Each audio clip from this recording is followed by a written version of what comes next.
My dad spent most of the drive staring out the window with an expression I couldn't quite read. Not sadness, not confusion. Something more neutral than either. Like someone watching a movie without subtitles who'd given up trying to follow the plot.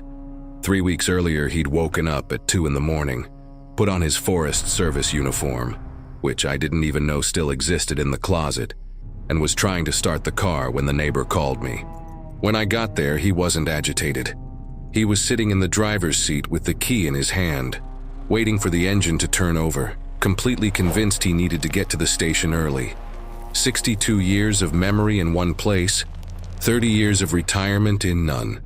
That was the night it became clear that Portland wasn't working anymore. The Dry Creek house came up as a solution because it was the only concrete thing I had.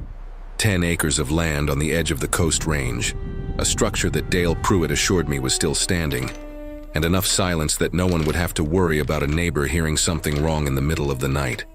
The gravel started after the 223 turnoff. My dad turned his head when he heard the rocks hitting the undercarriage and said, without looking at me, "Long driveway." Like it was a good thing. Like 32 years hadn't gone by and he was bringing me here for the first time, explaining the place with the pride of someone who'd chosen well. "Yeah," I said. He didn't say anything else.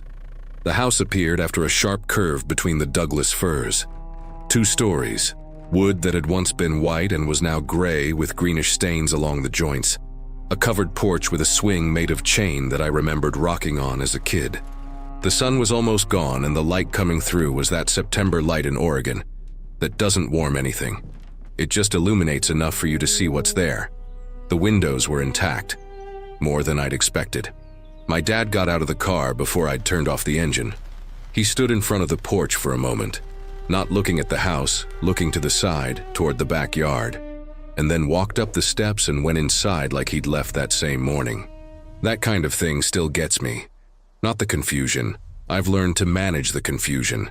It's the ease that shows up in the wrong places. The body remembering what the mind can no longer properly organize. I spent the first hour opening windows, turning on the heater, testing the water. The generator was in the side shed and caught on the second try. I'd brought 5 days' worth of groceries in a cooler. Nothing that needed complicated prep. Nothing that required choices. I've learned that offering options generally gets you nowhere. It was when I went to bring the bags to the bedrooms that I saw the doghouse. It sat in the corner of the backyard, near the back fence, half covered by a blackberry bush that had taken over that side. Wood painted red a long time ago, faded to a dirty pink on the more exposed parts, with a bone carved above the entrance. My dad had built it when I was little for Broker. Black lab, died when I was 8. I had completely forgotten the doghouse was still there. It was intact. Entrance facing the house. There was nothing around it to suggest any animal on the property. No bowl, no chain, no tracks, just the red structure alone in the corner of the yard. I stood there looking at it longer than made sense and then went back inside. My dad had gone straight to the back bedroom, same one as always, facing the yard. He was sitting on the edge of the bed with his coat still on, looking out the window. The light outside was almost gone. "Dad, do you want to change before dinner?" He took a second to turn around. "Broker's in the backyard," he said. "Did you see him?" "Broker died a long time ago." I know he died. He said it with a clarity that made me stop. It wasn't the voice of the bad days, the one that slides between sentences without finding anywhere to land. It was calm, almost matter-of-fact, the voice he used when he was working, when he explained the names of trees to me or told me which direction north was by the angle of the light. "But he's out there," he added, and turned back to the window. I didn't answer. I went to make up the bed in the other room, and when I passed the window, I glanced out at the yard. Dark now. The doghouse in the corner, entrance facing this way. The bush still. Nothing outside that I could see. The silence was strange. Not the forest silence I remembered from childhood, which had texture. Wind, branches moving, some bird late in the evening. This was different. Too compact. Like something that was normally there had simply pulled back and left empty space behind. I made soup. My dad ate half of it and fell asleep in the chair before 8. with the spoon still in his hand. I took the spoon out slowly, washed the dishes listening to the heater run, and found myself thinking about how I'd forgotten to bring enough toilet paper and would need to drive into Falls City the next day. I stayed on that for too long. It's the kind of thing your mind holds on to when it doesn't want to think about the other thing. I sleep badly in new places, always have. My mom used to say I needed 3 nights to calibrate. First night wide awake, second night restless, third night finally sleeping like a human being. I don't know if that's still true because it's been a long time since I've spent 3 nights anywhere other than the Portland apartment. Here I woke up before midnight without knowing why. I just came to, and since there was nothing to do, I lay there listening, just picking up sounds on instinct. Naturally, the heater had shut off. The house was quiet the way old houses get quiet. Not total silence, but a low breathing of wood and metal adjusting to the cold, creaks with no clear source. Nothing that seemed wrong. I closed my eyes again. Then I heard my dad. He wasn't shouting, it was worse.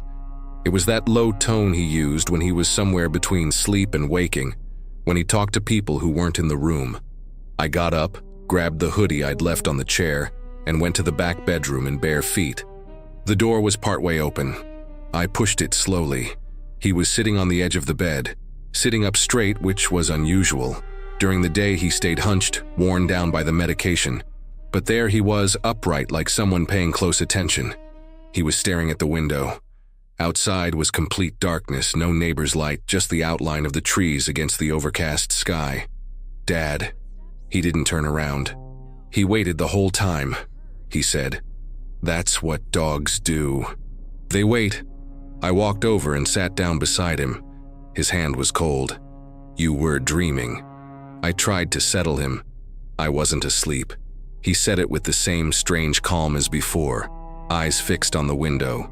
I followed his gaze on instinct. Nothing. Dark yard, the vague shape of the doghouse in the corner, the blackberry bush. Broker's in the backyard waiting to come in, he said. But it's not Broker. I stayed quiet for a second. What do you mean by that? He didn't answer. He looked out the window a moment longer, and then lay back down, turned on his side, and within 2 minutes he was breathing slowly, like someone who'd simply finished what they needed to say and gone back to sleep. I sat on the edge of the bed for a stretch of time I can't quite measure. I looked at the window. I looked at him. I got up with a feeling of unease, but chose not to make too much of it right then. My dad is old, and that's why he's here with me. Even so, I stopped in the hallway and stood there listening. It's hard to explain what changes when you start really paying attention to a silence. It doesn't get quieter, it gets fuller. You start separating out the layers. The creak of the wood in the roof, the heater that'll kick back on at some point, the low wind through the branches outside. I sorted through one thing at a time until I found what had woken me. First, the sound came from the back of the yard, far enough away to seem like a small animal, possum maybe, or raccoon working the fence line. Nothing out of the ordinary. I stood there listening. About 30 seconds later, it came from closer. It wasn't the same sound. It was heavier, slower, with an interval between each impact that didn't match a small animal. It matched something walking slowly, in no hurry. I heard 3, 4 steps, and then it stopped. I went to the hallway window that faced the side of the house. I didn't turn on the light. I stood sideways against the frame and looked out. The porch light, which I'd left on, the only working outdoor bulb, lit up a section of the yard and the side of the house to the corner. Beyond the corner was dark. There was nothing in the lit space. But the sound came again, now from the side. Closer. And this time I could make it out better. It wasn't exactly footsteps. It was something else. A drawn-out contact with the ground, like the weight was being distributed differently, like the stride was too wide. Then the other sound came. I heard that one clearly. It came from the porch floorboards, right below my dad's bedroom window. A low, slow scratching, like nails dragging lightly across the wood. No pressure, no urgency. Once. A pause. Again. I didn't move. I didn't know what to do in this house in the middle of nowhere. The porch light flickered. Just once fast, then came back. Literally like in a horror movie. But real life. An unfortunate real-life horror movie. In that 1 second of darkness, I saw something pass in front of the window. I didn't see a shape, I didn't see any detail. I saw the dark get thicker for a moment in the rectangle of light, and then clear again, like a large shadow passing slowly. I stood in the hallway for a stretch of time I can't calculate. The scratching didn't come back. The steps didn't come back. After a while, the wind moved the branches outside, and the sound became that again. Forest, night, nothing specific. I went to the kitchen, drank water straight from the faucet because I didn't know where I'd unpacked the glasses, and stood leaning against the sink thinking very calmly about raccoon, thinking about possum, thinking about deer. Deer hit porches sometimes. Deer are heavy. Deer can startle you. I remember thinking about it in a fairly orderly way, as if organizing the possibilities was enough to settle on the right one. I went back to my dad's room one last time. He was sleeping on his side, breathing steady. The window was closed. Outside there was only darkness and the outline of the trees. The dog house was in the corner of the yard, entrance facing the house, same as always. But the blackberry bush beside it looked different. Flattened, some branches bent outward, like something large had pressed against it without caring about the thorns. I went to sleep anyway. I don't know what that says about me. And honestly, I don't see anything I could have done differently. By that point, everything was just a sum of nothing. I woke up to my dad making coffee. It wasn't something I expected. Back in Portland, he no longer used the stove on his own, a decision I'd made after finding a pot burning with nothing in it on an October afternoon. But there he was in the kitchen with the old coffee maker from the house that I didn't even know worked, measuring out the grounds with a spoon like he'd done it every morning for the past 40 years. He probably had. "Morning," he said without turning around. "Morning. There's fog." There was. I looked out the kitchen window and the yard was socked in halfway. The back fence had disappeared. The tree line had disappeared, and the doghouse in the corner came and went as the fog moved. It was the kind of morning Dry Creek probably had 200 days a year. We drank our coffee without talking much. My dad was in a good stretch, present, sequential, answered what I asked without slipping into another time. Those moments I always kept my attention split, half relieved, half waiting for the point where things shifted. It's an exhausting way to eat breakfast. He didn't mention broker, didn't mention the night before. I don't know whether he didn't remember or had decided not to bring it up. When he went to take a shower, I went out to the yard. The fog was still low and the grass was soaked. I'd grabbed the rubber boots from the shed, a size too big, and walked slowly toward the back fence. I wanted to see the blackberry bush. I wanted to see in daylight what I'd seen at night with a rested mind, and confirm that it was branches bent by wind or by deer, or by anything that had a known name and size. The bush was on the left side of the doghouse. I came at it from outside, circling through the tall grass. The branches were broken, not bent. There's a difference. A branch bent by wind goes one way and comes back. A broken branch snaps, the fiber splits, the wood exposes a lighter interior. There were 4, 5 branches like that, at a height between my hip and my shoulder, all pointing away from the bush toward the house, not inward, outward, as if something had pushed out through there, or pressed hard in that direction. I crouched down to look at the ground. The grass under the bush was flattened over an area I estimated at maybe 70 centimeters wide. You couldn't make out a clear print because of how dense the grass was, but the flattening had shape, not spread out the way wind would spread it, more concentrated, with one edge more defined on one side. Like a specific weight had pressed down on that spot. I stayed there a moment with my hands on my knees. Then I went to the porch. The urge to look at everything hit me. Instinct again. The boards were old wood, gray, the paint long gone. I knelt at the entrance and ran my fingers along the surface. In the left corner near the railing there were marks, long, parallel, with irregular spacing between them unlike anything I'd seen before. The marks ran as if toward my dad's window. They didn't look new, but they weren't old enough to have that gray color of wood that's been exposed for years. They were lighter, recent. I sat on the porch step in my wet boots and stared out at the yard. The fog was lifting a little. The tree line was starting to show in the back. Dense Douglas firs, almost no space between the trunks for the most part, with a few clearings where the light came through white and diffused. The ground sloped gently down from the back fence to the forest, and there was a stretch of about 20 meters between the fence and the first trees that was open brush, ferns, and young alder. In that stretch, on a fern near the fence gate, there was something hanging. I got up and walked over. It was fur. A small tuft, but visible. I could make it out from a considerable distance. It was caught on the fern branches about 90 centimeters off the ground, dark in color. Brown, almost black, with a strange texture I noticed when I got closer. It wasn't dense fur. It was sparse, with visible gaps between the strands, like the animal had patches of bare skin or like the fur grew in unevenly. I didn't recognize the animal.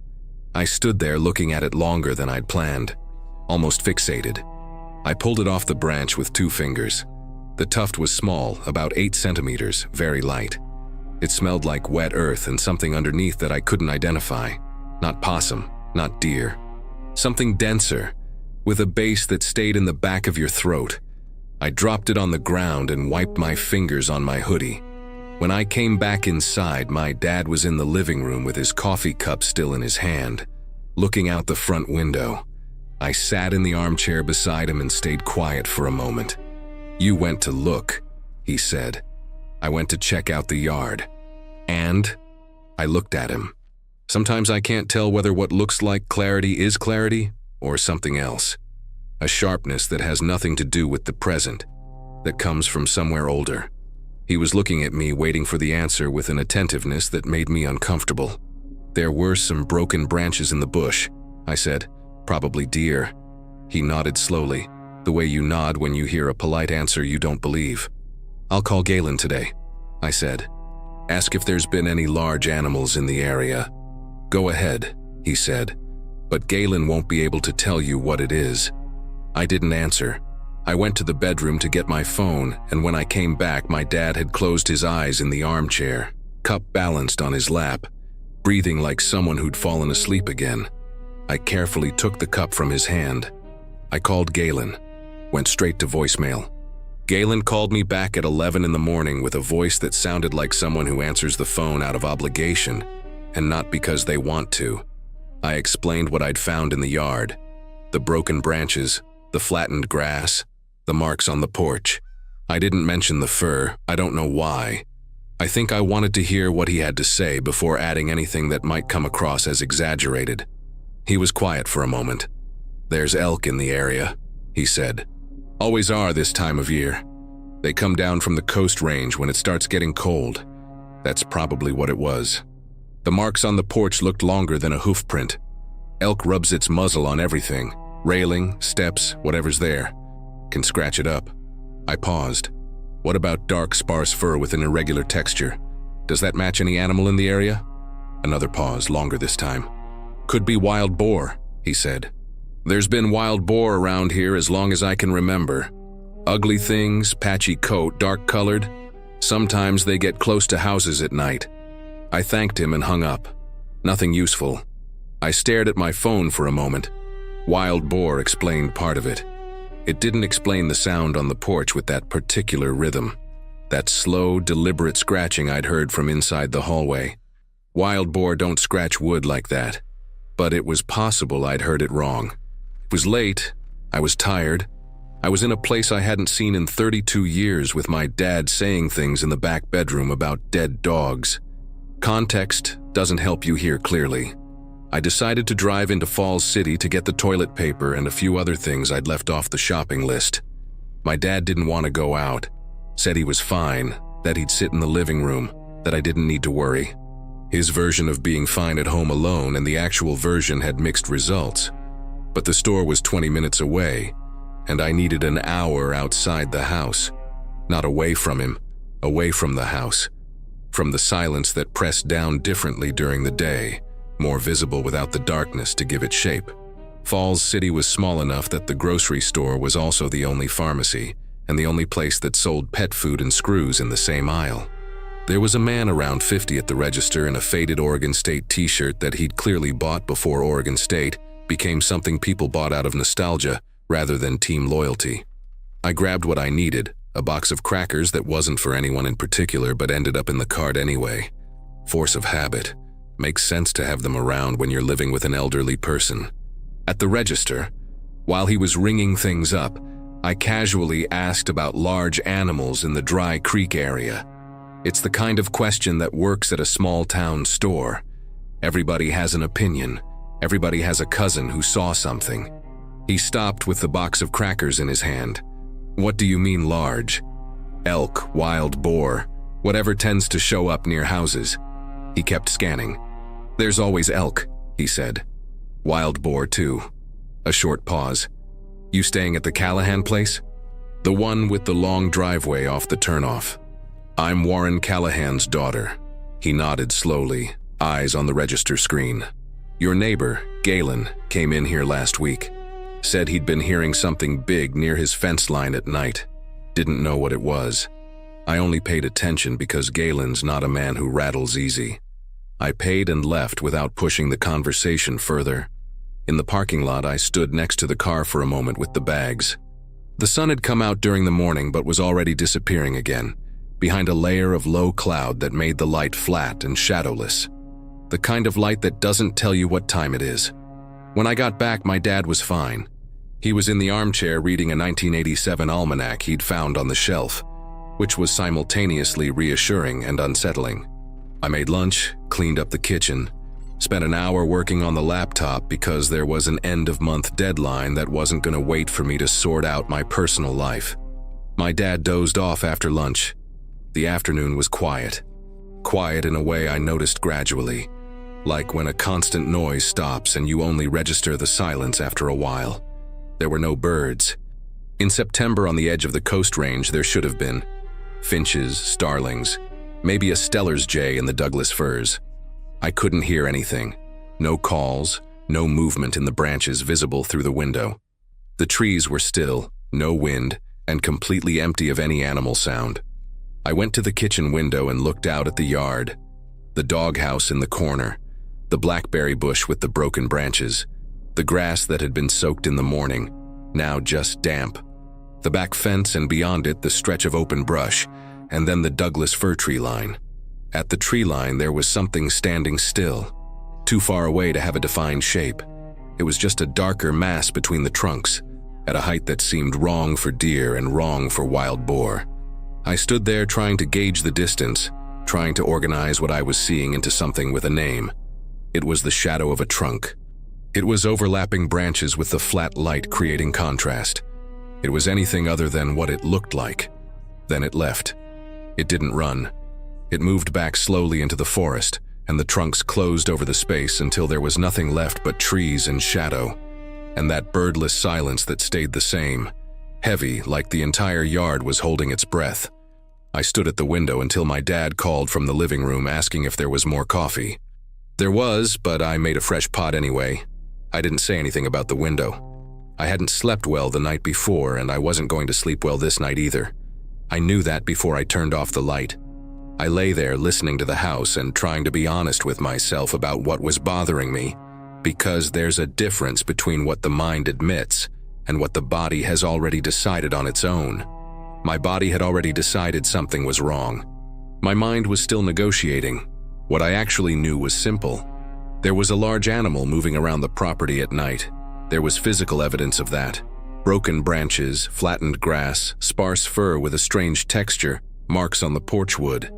Galen had heard something big near his fence line too. And Galen, according to the man at the store, wasn't someone who rattled easy. Which meant it wasn't my imagination. It wasn't the context playing tricks on me.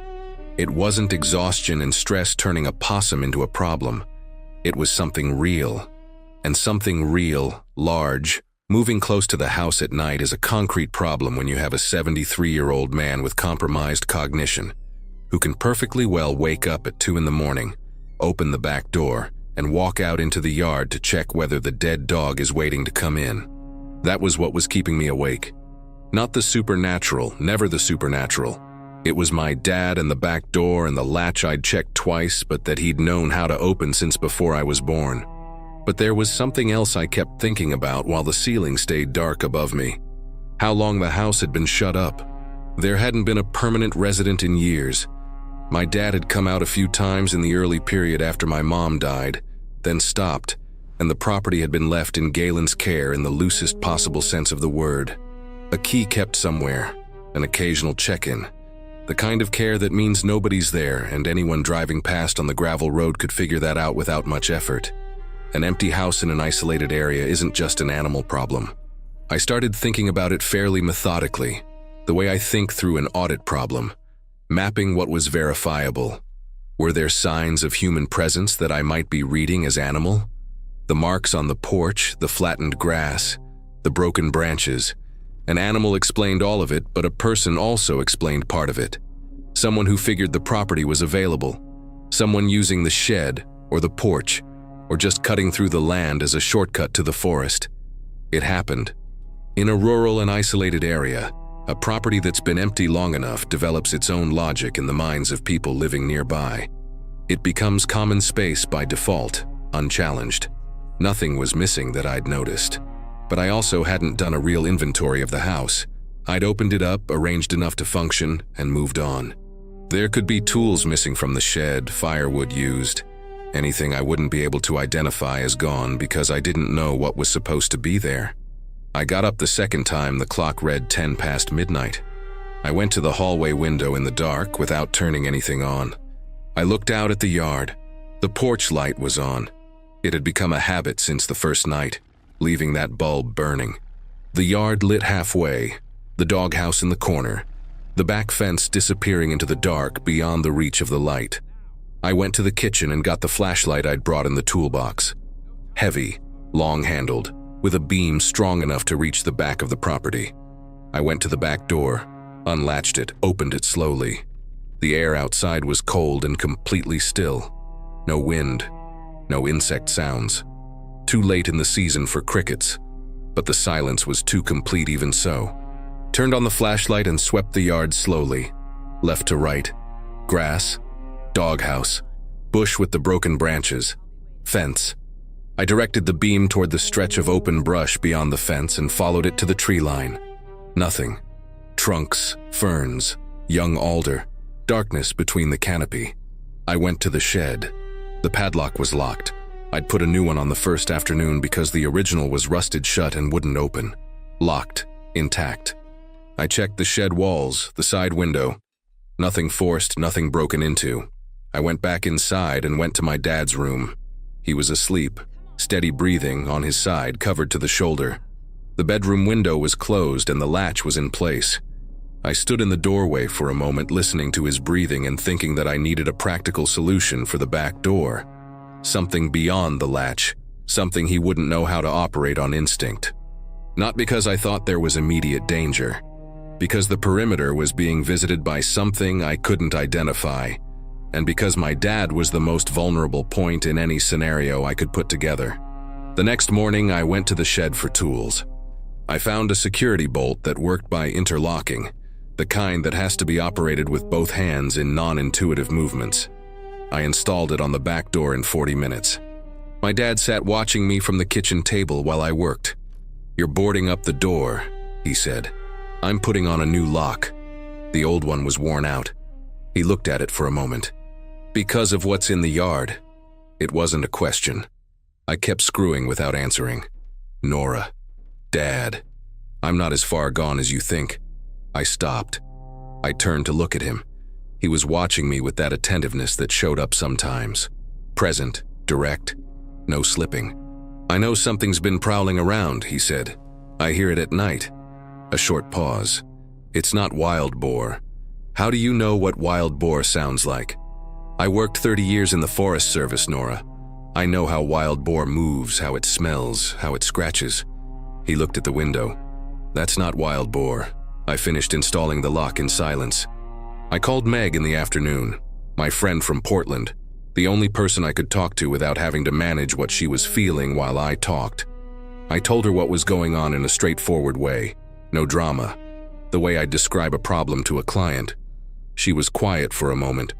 "Do you want to come back?" "I can't come back. I don't have anywhere to take my dad right now. Then call Galen. Galen barely picks up the phone. Then call the sheriff.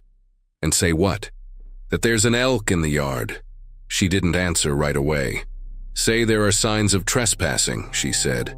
That the house was empty for years and you want someone to take a look. That was reasonable, that was concrete. That was the kind of thing I could actually do. I hung up with Meg and looked out the living room window. My dad was in the armchair, the 1987 almanac in his lap, eyes closed.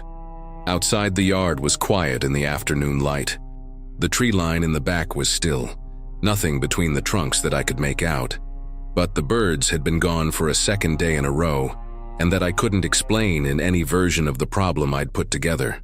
I called the county sheriff's office the next morning and spoke with a woman who took down everything with a patience that suggested this kind of call wasn't unusual.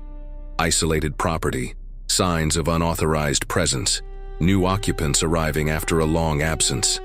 She said she'd put it in the system and that someone would come by when they could, that the Dry Creek area didn't have regular patrols, but that someone would eventually make a pass through. I thanked her and hung up, knowing that eventually could mean a lot of things. I spent the rest of the morning trying to work. I had 2 clients waiting on closings and the numbers weren't going to wait for me to sort out my personal life, as I'd already told myself before. But this time the focus didn't come. I kept staring at the spreadsheet and then at the window, and then at the spreadsheet again without the 2 things connecting. It was in the early afternoon that the conclusion arrived, and it arrived in the most inconvenient way possible, not as a dramatic insight, but as the result of a list. I'd been doing it mentally without realizing it, organizing evidence on one side and explanations on the other, the way I do with any accounting discrepancy. On the animal side, the sparse fur with the irregular texture, the flattened grass, the movement I'd seen at the tree line, the branches broken at the wrong height for a crouching human, but right for a large animal. On the human side, the rhythm of the scratching on the porch, too slow and deliberate for irrational animal behavior, the way the presence seemed to return to the same perimeter consistently, the feeling I couldn't fully articulate that whatever was out there was paying attention. The problem was that both lists had too many items for either side to win. And when neither list resolves, you stop trying to pick one and start looking at what's left over, what doesn't fit in either column. The scratching on the wood was too slow for a fleeing animal, and too deliberate for an accident. The movement I'd seen at the tree line had a strange verticality, a height I kept being unable to fit into any animal I knew from the region. The fur didn't match any species I recognized, and I had looked: wild boar, deer, large raccoon, river otter, even black bear, which showed up occasionally in the coast range. None of them matched that sparse and irregular texture, that spacing between the strands as if the fur didn't grow right. I arrived at the conclusion with the same discomfort as when a balance sheet doesn't close and you realize the error isn't where you were looking. It wasn't an animal as I understood animal. It wasn't human. It was something in the space between the two, and that space shouldn't exist. And the fact that I was thinking this way told me I was more shaken than I'd admitted to myself. I closed the laptop. What this thought changed in practical terms was simple. It made everything more urgent. An animal has predictable behavior within certain parameters. A human trespasser has a motivation that can be estimated. Something between the two had no parameters I knew how to apply, and that meant my dad, who could open the back door, who called the thing by the name of a dog dead for 30 years, who wouldn't understand the danger even if I explained it 3 times, was a problem I couldn't calculate. That night I locked both exterior doors, checked every window on the ground floor, and brought the flashlight to my room. My dad went to bed early. By 8:30 he was already in the back bedroom, and I'd checked the new back door lock several times before going upstairs. I lay down a little after 10 with the flashlight beside me and my hoodie at the foot of the bed, and listened to the house settle in the cold. I don't know what time it was when I woke up. No apparent reason, no sound I could identify, just eyes open in the dark with the immediate certainty that something was wrong. I lay still listening for about 20 seconds, as if something had woken me, as if I could feel a presence that shouldn't be there. My dad's room was silent, completely silent, No breathing, no creak of a bed from someone sleeping and turning over. None of the small sounds I'd already learned to hear through the thin wall between the bedrooms in those few days. I got up with the flashlight in my hand without turning it on. I went to the hallway in the dark, put my hand on the back bedroom door, pushed it open. The bed was empty, not thrown back like someone who'd gotten up in a hurry. Turned down to the side, the blanket folded back in a way that told me he'd gotten up slowly, deliberately, like someone who doesn't want to wake anyone. The clothes I'd left on the chair for the next day were still there. His slippers weren't in their usual spot beside the bed. I turned on the flashlight and went into the hallway. "Dad." No answer. I went to the bathroom and empty, light off. I went down the stairs with one hand on the wall, flashlight aimed down. The living room was empty. The kitchen was empty. The back door was closed. I went to it and put my hand on the new lock. The security bolt I'd installed, the one that needed both hands and a non-intuitive movement. It was unlatched. Open. I opened the door. My dad was sitting on the porch step in his slippers and the coat I didn't know he'd grabbed, staring out at the yard in complete darkness. The porch light was off. The bulb I'd check later had burned out sometime that night. The yard was dark from the step to the tree line. "Dad." I went to him and put my hand on his shoulder. "What are you doing out here?" "Waiting," he said. "Waiting for what?" He didn't answer right away. He was looking toward the back of the yard with an attentiveness that chilled me more than the cold October air. "He's out there," he said quietly. "He went still when you opened the door." I turned on the flashlight and aimed it toward the back of the yard. The beam reached the fence, the stretch of open brush beyond it, the tree line. At the edge of the forest, partially hidden behind the first trunks, there was a shape, too tall to be on all fours, standing still in a way that no animal I knew stood still, upright, motionless, with what appeared to be a shoulder width that didn't fit into any of the categories I'd been trying to apply for the past few days. The flashlight beam landed on it for 2-3 seconds. Then it moved back into the forest. It didn't run. It retreated. 1 step, 2, until the trunks covered it completely. I took my dad by the arm and brought him inside. I locked the door with both hands shaking on the latch. I didn't sleep.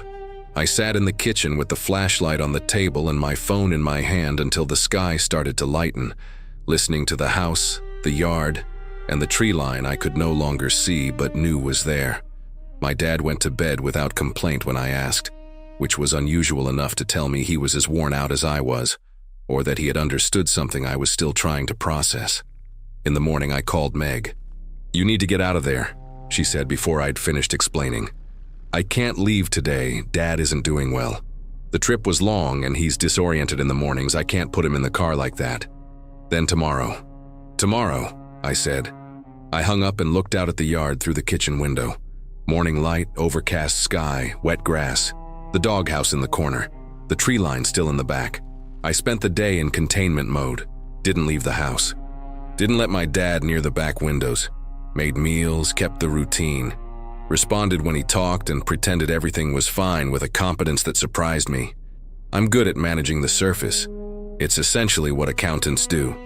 You keep the presentation clean while you work the problem underneath. The problem underneath was this. I had to get through one more night. At 4 in the afternoon, I called Galen again. He picked up on the third ring. I explained it directly. I told him I'd seen something at the edge of the forest the night before, something standing upright, something I couldn't identify, and that I was there with my dad in a vulnerable condition and needed to know if there was anyone who could come take a look at the property.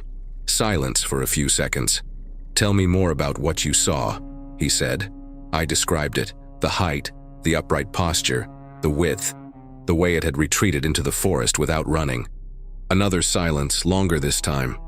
"I'll come by early tomorrow," he said. "Early tomorrow I'll already be on my way out. Then I'll come by anyway and take a look at the property." I hung up not knowing what to do with his tone. It wasn't skepticism. It wasn't alarm. It was something in between, like someone hearing confirmation of something they'd already suspected and would have preferred not to have confirmed. I had dinner with my dad at 6. He ate well, talked about a trail he'd done in the 80s in the Upper Coast Range. A story I'd either never heard or had heard and forgotten, about a coworker who'd twisted his ankle 6 miles from the trailhead and that he'd carried on his back for the last stretch. I sat there listening and thinking that I needed to keep this version of him, this dinner, this story, somewhere accessible for the days when he wasn't present. At 8:30, he went to his room. I locked everything. Front door, back door with the new lock, all the downstairs windows. I propped the kitchen chair against the back door as a second barrier, which was primitive and probably useless, and made me feel slightly better anyway. I went upstairs, left my bedroom door open to hear the hallway. I lay there listening. For a while there was just the house, the usual creaks, the heater cycling on and off, the low wind that had picked up around 10. Then the wind stopped, and with it everything else stopped. That compact silence I already recognized, that absence of texture that meant the perimeter was being visited. I got up with the flashlight. I went to the hallway, stopped outside my dad's room and listened. Steady breathing. Real sleep, he was okay. I went down the stairs slowly, hand on the wall, without turning anything on. In the kitchen, I stopped. There was a sound coming from the back porch. Not the scratching from the first night. Something different. A pressure. The sound of weight on wood, slow, distributed, like something was moving gradually along the porch, testing each board before shifting to the next. One step. Pause. Another step. It stopped in front of the door. I didn't just hear it. I felt it. I stood on the other side, listening to my own heartbeat with a clarity I didn't know was possible. The chair I'd propped against the door was in front of me. The new lock was fastened. There were maybe 40 centimeters of old wood between me and whatever was on the other side. I wasn't breathing. Then came the impact. Not a knock. Pressure. The weight of something pressing steadily against the door in a slow, building way. The wood groaning in the frame. The chair scraping 1 centimeter across the floor. It lasted maybe 5 seconds.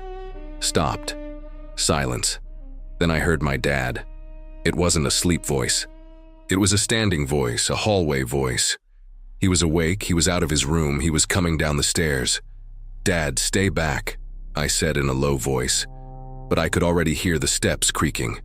He appeared in the kitchen doorway in his coat over his pajamas and his slippers on his feet, looking not at me, but at the back door with an expression I'll never be able to fully describe. It wasn't fear. It was recognition. The look of someone seeing confirmation of something they knew and had hoped they were wrong about. "Stay here," I said. "Don't move." He stayed. The pressure came back against the door, stronger this time. The chair scraped 2 centimeters. One of the lower door panels bowed slightly inward, the old wood giving in the frame without breaking.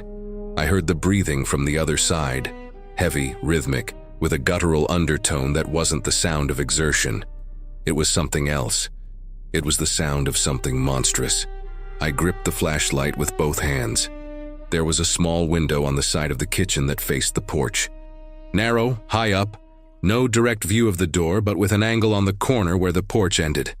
I went to it without turning on the flashlight, positioned myself at the frame, waited.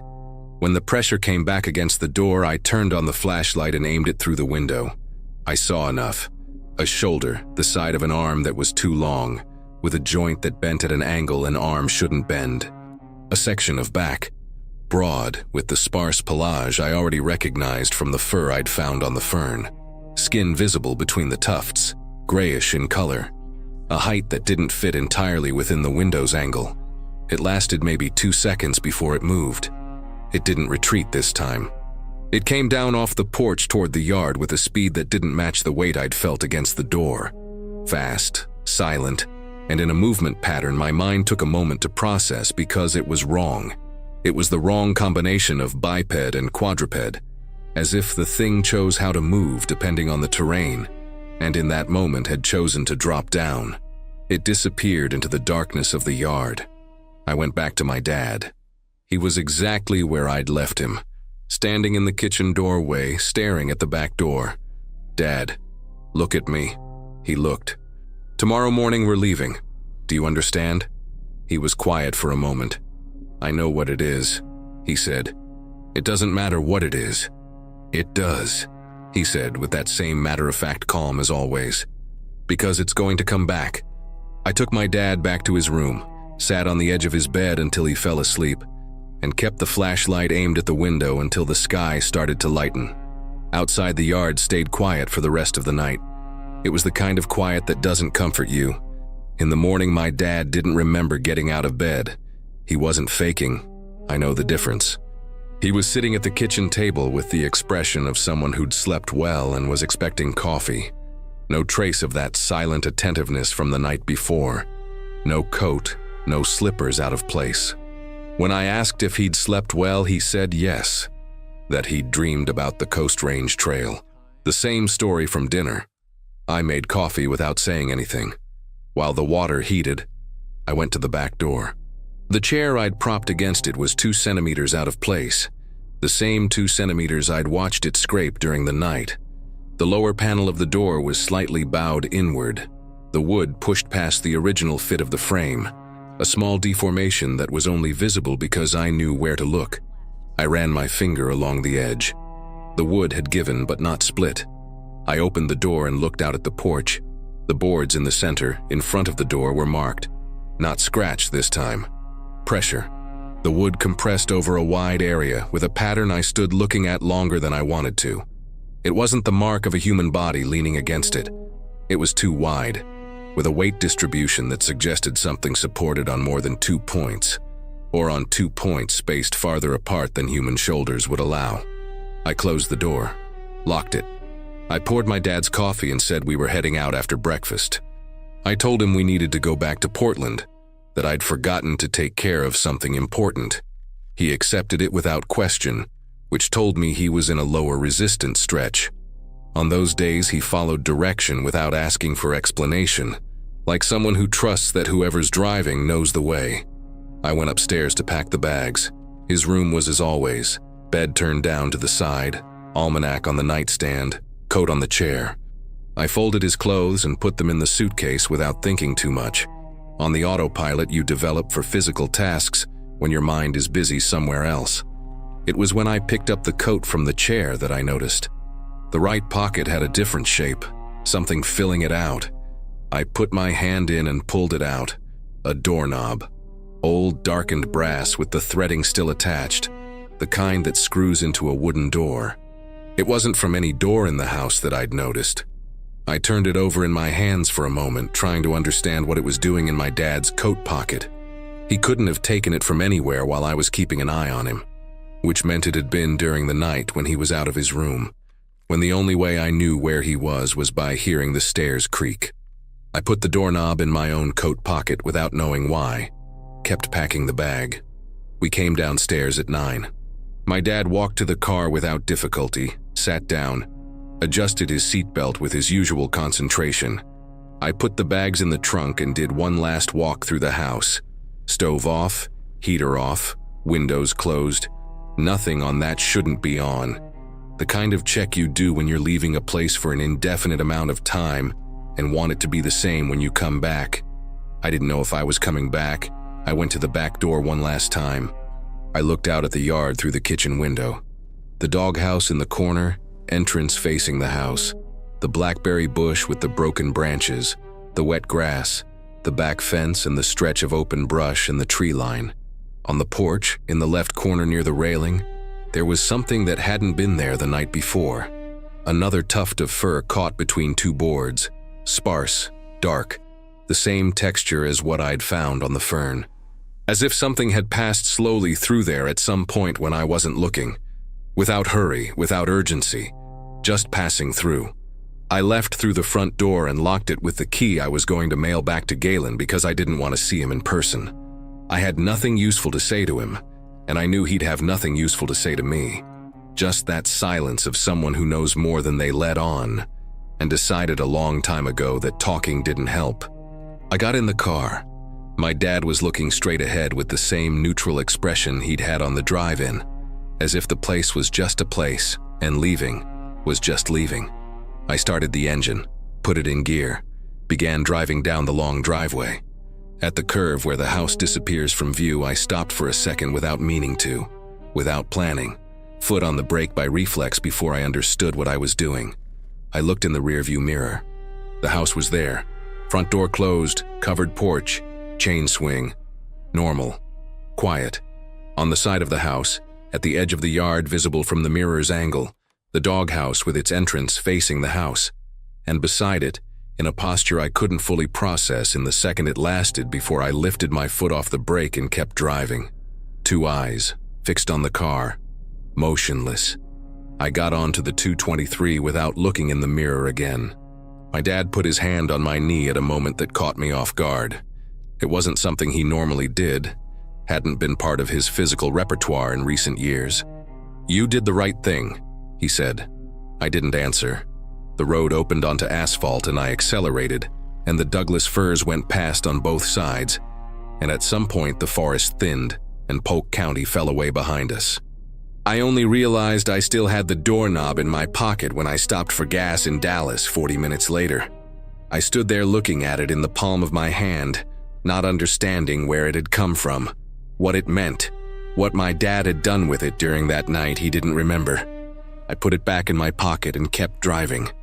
I stopped for gas in Dallas because the gauge was on the last quarter, and I didn't want to depend on the Falls City station that might be locked up with a rusted padlock like the one I'd found when we arrived.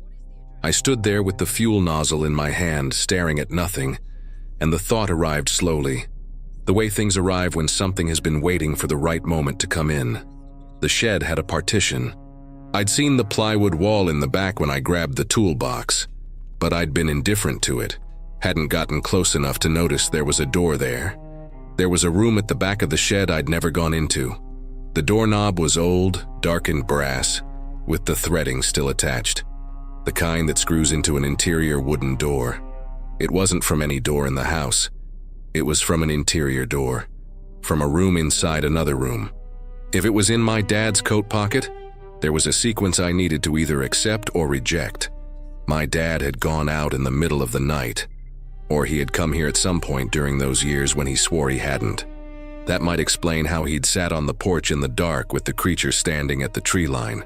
I started to believe that everything I'd been experiencing was only unknown to me, whatever it was. But he hadn't gone to the shed. Not that night, with the cold and the dark and me awake listening to every creak of the stairs, which meant the doorknob hadn't come from the shed that night. It had come from before. I started the engine, drove 30 meters and pulled onto the shoulder. Called Galen. He picked up on the second ring. "The back room in the shed," I said. "How long has that partition been there?" Short silence. "Since the 80s, he said. "Your dad built it." "What was in there?" Longer silence. "Galen, I don't know what was in there," he said, and his tone was different now, drier. "I know your dad locked it up once and never opened it again. I know that when I went to check on the property 2 years ago, the exterior padlock had the hasp bent. Not broken. Bent. Like something had pushed from the inside with force but couldn't get out. I put a new padlock on and didn't go back. I closed my eyes. The hasp was bent from the inside out." "That's right," he said. "How long ago did my dad lock that room for the last time?" The silence this time lasted long enough for me to understand that Galen was choosing what to say. 30 years, he said finally, and he was out there a lot after Broker died. I hung up. I sat with my phone in my hand staring through the windshield. My dad was breathing beside me with his head against the glass, eyes closed. 30 years. Broker died when I was 8. My dad was a Forest Service ranger, spent weeks in the Coast Range, knew that land and that forest better than anyone. He knew traps, structures, how to contain an animal in an enclosed space. And at some point, 30 years ago, he had locked something in that room and removed the doorknob so that no one could open it from the outside. Not to keep people out, to keep something in. Whatever was inside had pushed against the padlock hasp until it bent 2 years ago and hadn't been able to get out. Galen's new padlock had held. The new padlock I'd put on when we arrived had held too, and so the creature had been moving around the property at night, testing the back door of the house, pressing against the wood, looking for another way in, another weak point, another way to get to what it wanted. And what it wanted wasn't the house. It was my dad. Not the property, not the territory, not me. My dad. who had locked that creature in a shed room 30 years ago and had stayed away long enough for it to settle into a kind of waiting. The bent hasp is evidence that it had never forgotten. And then my dad had come back, after 32 years, with compromised cognition and rubber slippers, and a strange calm I'd been interpreting as deterioration, but which was maybe something else. Maybe it was someone who knew perfectly well what he was coming back to find, and had decided to come back anyway. The doorknob in the coat pocket was the missing piece.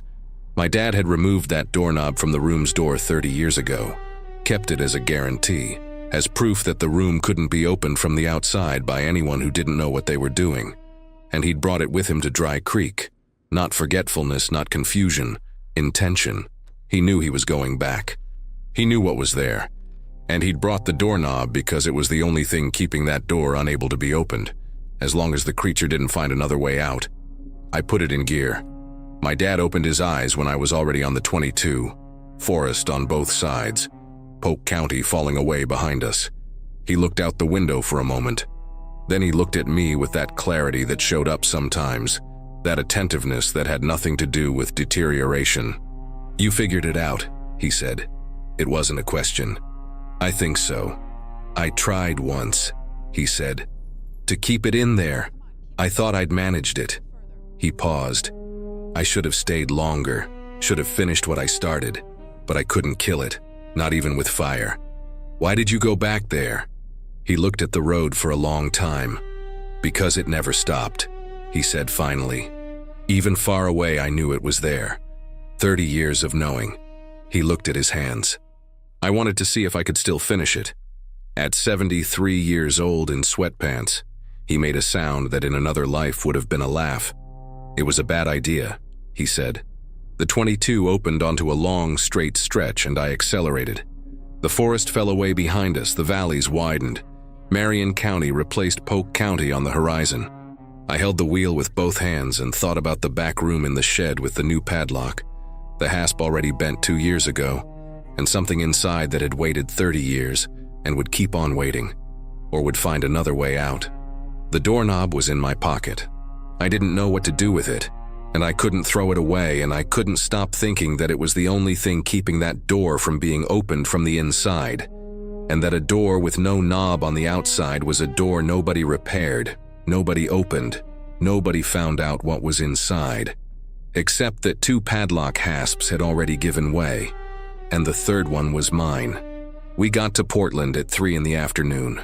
I carried the bags up, got my dad settled in the room I'd prepared the month before. New bed, grab bar in the bathroom, key on the outside of the door and not the inside. He went without complaint, lay down, fell asleep before I'd closed the door. The exhaustion from the trip or something else. I didn't ask. I went to the kitchen, filled a glass of water, sat at the table and stared at the doorknob I'd taken out of my pocket and set in front of me. Darkened brass. Threading still attached. Small enough to fit in the palm of my hand. Heavy enough that I'd felt its weight in my pocket for the 2-hour drive in a constant way, like a tooth with an exposed nerve you can't stop touching. I called Meg at 4. I told her everything. Not the managed version I'd given her over the phone days earlier. Everything in order. From the silence without birds to the fur on the fern, to the sound of distributed weight on the porch to what my dad had told me on the 22, with that clarity that showed up at the wrong moments.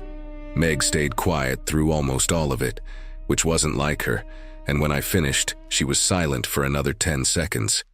"What are you going to do with all of this?" "Why didn't you get rid of that doorknob?" she said. "I don't know." "And your dad? He stays here. And the Dry Creek house?" I looked at the doorknob on the table. "I don't know," I said again. I hung up and sat there until the apartment got dark without me having turned on a single light. Then I turned on everything. Kitchen, living room, hallway, the lamp in the guest room that was always kept off. I went from room to room, turning on everything there was to turn on, until the apartment was lit, in a way that was probably bothering the neighbors and that I couldn't bring myself to care about. 3 days later, I called a lawyer and asked about selling rural property in Polk County, Oregon.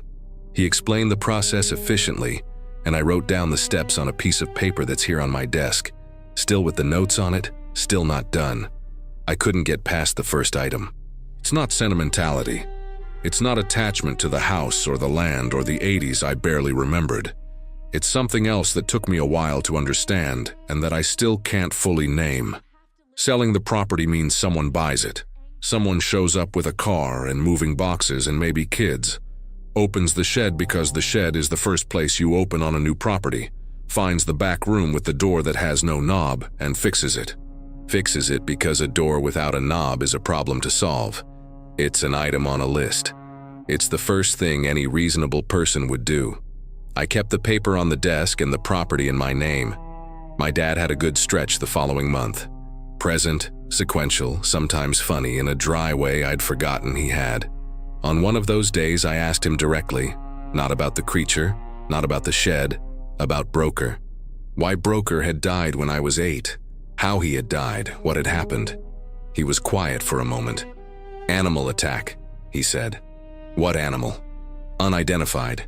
He said it with the precision of someone reciting a report, the same words 30 years later, and I understood that was what was on the paperwork too. Unidentified, case closed. Warren Callahan went back to work and spent 3 more years in the Forest Service before retiring and never mentioned it again. Except that he had found out where the thing was, had waited for the right moment, built the containment, removed the doorknob and kept it for 30 years in a drawer or a coat, or somewhere that procedural memory wouldn't let him forget, even when he forgot everything else. Dad, I said, you knew you hadn't killed it. He looked at his hands. I knew, he said. And you went back anyway. It had been 30 years, he said, as if that explained something. As if 30 years was enough time for a 73-year-old man in sweatpants with compromised cognition to have any real chance of finishing what he'd started in his mid-40s with his whole body and his mind working.